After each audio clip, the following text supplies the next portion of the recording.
कन्नडचे तालुका कृषी अधिकारी संदीप शिरसाट यांच्या मार्गदर्शनाखाली कन्नड तालुक्यातील नैसर्गिक शेती अभियानाअंतर्गत नाचनवेल येथे नैसर्गिक शेतीचे शेतकरी प्रशिक्षण शिवाजी थोरात यांच्या अध्यक्षतेखाली करण्यात आले आहे।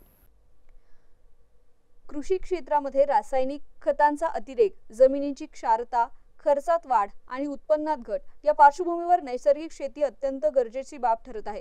या शेतकरी प्रशिक्षणाला कृषी विज्ञान केंद्र गांधीली येथील शास्त्रज्ञ स्वप्नील वाघ यांनी मार्गदर्शन केले।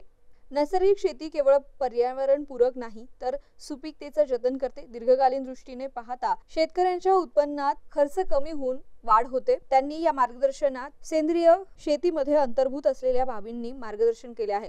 उपकृषी अधिकारी दीपक बिरारे यांनी यांच्या मार्गदर्शनात सांगितलं की रासायनिक खतांच्या वापरामुळे मातीचा पोत, मानवी आरोग्य यावर घातक परिणाम होत आहे। नैसर्गिक शेतीमुळे मातीचे आरोग्य सुधारते।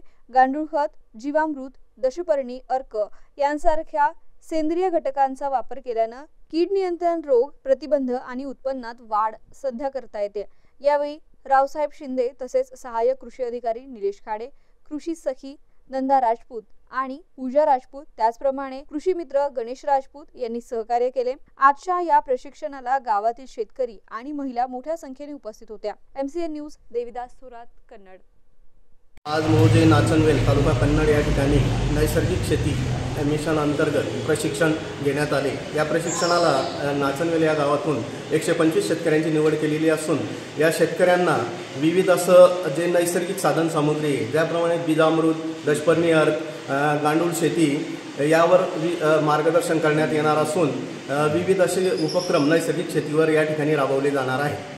आज कन्नड तालुक्यामधील नाचनवेल या ठिकाणी नैसर्गिक शेती मिशन अंतर्गत एक गावस्तरीय प्रशिक्षण आयोजित करण्यात आलं होतं। तर कन्नड तालुक्यामध्ये या मिशन अंतर्गत 8 गावाची निवड करण्यात आलेली आहे आणि या 8 गावामध्ये 125 प्रत्येक गावामध्ये शेतकऱ्याची निवड करून त्या शेतकऱ्याच्या याच्यावर नैसर्गिक शेती मिशन अंतर्गत प्रयोग राबवण्यात येत आहेत। त्याचबरोबर प्रत्येक गावामधून 2 कृषी सखीची निवडसुद्धा या ठिकाणी करण्यात आलेली आहे आणि कृषी सखीच्या माध्यमातून जे काही गाव पातळीवरचे जे काही डेमॉन्स्ट्रेशन असतील ते डेमॉन्स्ट्रेशन या ठिकाणी राबवण्यात येणार आहेत। यामध्ये खास करून महाराष्ट्र शासन कृषी विभाग त्याचबरोबर कृषी विज्ञान केंद्राच्या तांत्रिक मार्गदर्शनाखाली या मिशनची अंमलबजावणी करण्यात येत आहे। ही जे मिशन आहे तर 3 वर्षासाठी प्रत्येक गावामध्ये जे काही 8 गाव निवडलेले आहेत त्या 8 गावामध्ये याची अंमलबजावणी करण्यात येणार आहे। याच्यामध्ये नैसर्गिक पद्धतीनं जे काही निविष्ठा आहेत त्या निविष्ठा शेतकऱ्यांच्या शेतावर तयार करून त्याचा वापर शेतामध्ये करायचा आहे आणि जे काही जमिनीचं आरोग्य बिघडत चाललेलं आहे ते जमिनीचं आरोग्य आपल्याला सुधारण्यासाठी याची मदत होणार आहे।